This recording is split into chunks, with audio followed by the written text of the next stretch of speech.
Hey guys, this is Stefan from Chicken Wings. Welcome. I've always wanted to make a video to show you all how I draw one of our comic strips, and now I finally got around to doing so. So without much further ado, let's get started. Here you can already see how it all begins, and that is with the script. So one of the most common questions we get is, so does Mike write and you draw? The short answer is I do the drawing, but we both write. There are many aspects to writing a script. Of course, first of all, you have to come up with a joke. Then you have to flesh it out, make it fit the whole structure of a comic strip, 3 or 4 panels. The text has to be short enough to fit the panels, of course, and the talk bubbles. And then there's a science as to how to arrange the talk bubbles so the longer ones are on top. So you don't have to make the spikes that go from the talk bubbles to the character, so they don't have to go around a whole huge pile of text. And then you have to, kind of figure out where the characters are going to be, etc., etc. And then shorten the whole thing, make it as short as possible, and yeah. Here you can see I already sped up the video, so you don't have to watch me for 2 hours and listen to my German accent for the same amount of time. But anyway, yeah, here's how I start out. I draw the panels. I start sketching with pencil. Anyway, there are many ways to skin a cat. I never understood that expression, but apparently it's something people used to do. And there's also many ways to draw a chicken. I do it with, pencil and pen.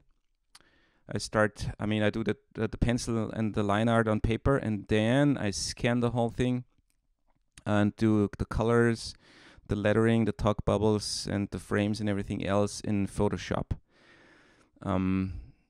Things you have to consider when you start sketching or planning the panels is to leave enough space on top, so you have room for all the text. You can see that I usually draw like in the bottom half. Everything on top is just background that I can put the talk bubbles over. Here I'm already done with the pencil sketch and start drawing with ink pens.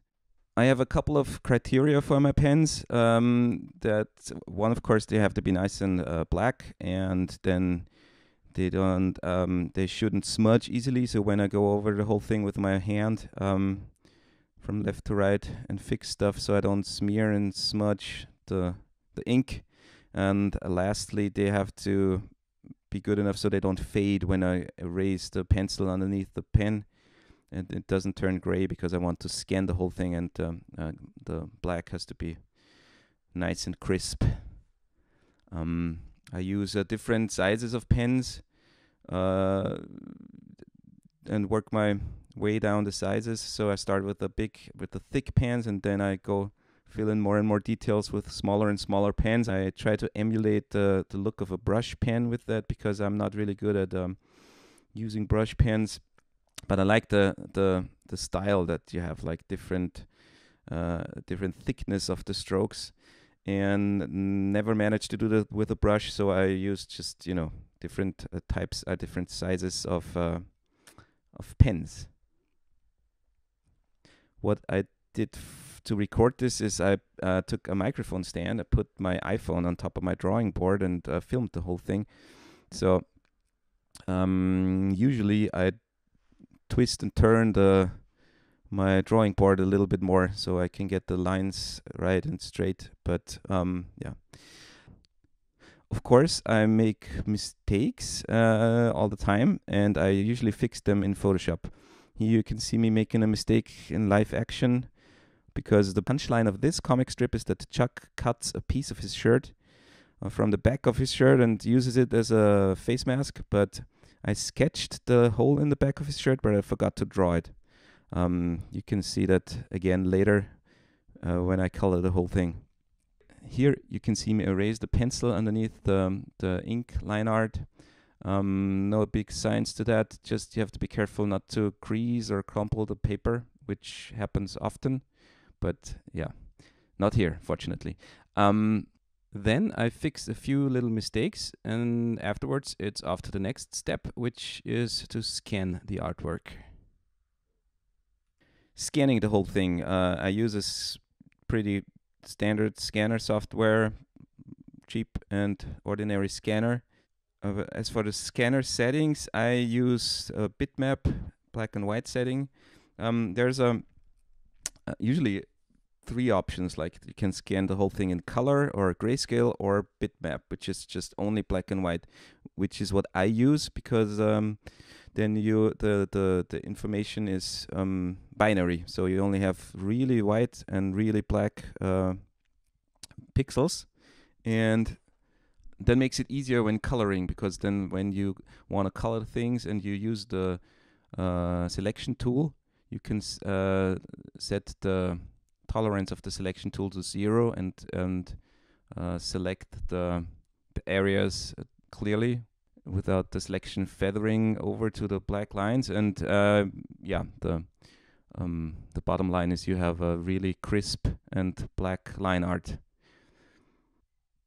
Then I correct all the mistakes, which usually takes me, well, I don't know, a little bit neurotic, so that usually takes me between 15 and 30 minutes. I close the holes for the selection tool to work properly. Then, when I'm done with that, I save the scan, copy the whole artwork, and paste it into a template, and then save the whole thing as a new Photoshop file with a new name. And then it's off to the colors. And on the right-hand side, you can see some color swatches, some presets I use. I also use a file where I just copied in a few different scenes and the characters' locations where I can lift some of the colors from with the eyedropper tool. I used to do all the coloring with a mouse, believe it or not, but I switched to a Wacom drawing tablet many years back, and I'm actually pretty good and fast at it. Not as fast as it looks here. This is all sped up by the factor 8, so yeah. But still, you used to take me half a day for a comic strip. Now it depends. I mean, from pencil to the finished product, it depends. It's between 1.5 and 3 hours, depending how complicated the whole thing is. Yeah. The key to working efficiently is to learn as many keyboard shortcuts as possible. Set up your workspace right. Where which button on my drawing pen does what, etc., etc. Okay, now I've run out of talking points. Let me think. What questions do people usually ask us? Oh yeah, how many strips have you drawn over the years? About 1,500, probably a bit more for chicken wings. But one other is how do you come up with the ideas? That depends. Personally, I sometimes have ideas when I try to fall asleep at night and make a quick note on my phone.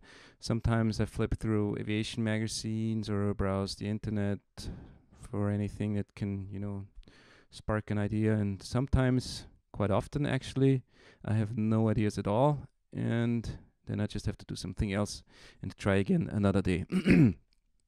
I think Mike probably does the same thing, just that unlike me, he actually works in aviation, so he runs into funny or inspiring things, situations at work. And then Mike and I meet up via Skype, usually at night for me, because Mike lives in Las Vegas and I'm in Austria. And then we pass ideas and concepts back and forth and try to flesh out a whole strip, come up with a punchline or a setup or vice versa. And finally, Mike puts the finishing touch on it by turning it into proper English, removing all my Germanisms and making sure all the technical details are right, the radio talk is accurate, and the whole American colloquialisms are up to spot. And And then I take the idea, print it out, and put it in the pile, which is actually one of the most important parts of the workflow, is to always have a stack of ideas ready at the drawing table. So you don't want to sit down at the drawing board in front of a blank paper and not know what to draw. At least I don't want to do that, because usually it's frustrating and eats up precious time. Another question I sometimes get asked is, what are your influences? I actually grew up with Mickey Mouse comic books. Always liked the Donald Duck stories the best. I actually taught myself how to read with those comics. It's funny to see history repeat itself, because now my son starts doing the exact same thing with exactly the same comics that I recently dredged up from my attic. Also loved Garfield as a kid, and Hagar, and Peanuts, of course, and the great Calvin and Hobbes, and Asterix, of course, which is a standard literature in European households. Maybe not as famous in America. And a little bit more obscure comic strip, but a very big favorite of mine, is Lupo Alberto. It's about a wolf who has a relationship with a hen and has to sneak into the hen house to steal her every night. It's really funny. Okay, now I'm done coloring, and I'm adding the frames, which I have pre-made. I have like a template file saved up where I have like all the text and the frames and everything ready to go. You see me entering the text, and the talk bubbles are next, and soon the strip will be ready. Okay, I really enjoyed creating this, and there are a ton of technical details I didn't get into because they're probably not that interesting for the layperson, but I'm thinking about maybe making a short series where I can elaborate a bit on all the special little steps and tricks that I acquired over the years and skipped over now. But if you're interested in something like that, please leave a comment below so I can see if there's actually some demand for videos like that. I'm also thinking about doing a video where I show the process of how we create our animations, because that's a whole different ballgame. Animations are usually a whole other level of work and sophistication. There's a ton of different other softwares involved, and maybe you're interested in that too. So yeah. So thank you for watching. If you enjoy our work and want to support us, there are many ways you can do so by visiting our website, buying our books, supporting us through Patreon. Big shout out to our current patrons. Thank you. For those of you who don't know what Patreon is, it's a service where you can support creators with a monthly donation, and we use it as a way to crowdfund and kickstart our animation project, of which you can see a couple of videos here on the channel. Check it out. And other ways to support us is, just spread the word. Join our Facebook group, like and share this video, subscribe to our channel, hit the notify button, and, spread the chicken gospel. Again, thank you for watching. This is Stefan from Chicken Wings signing off. Ciao.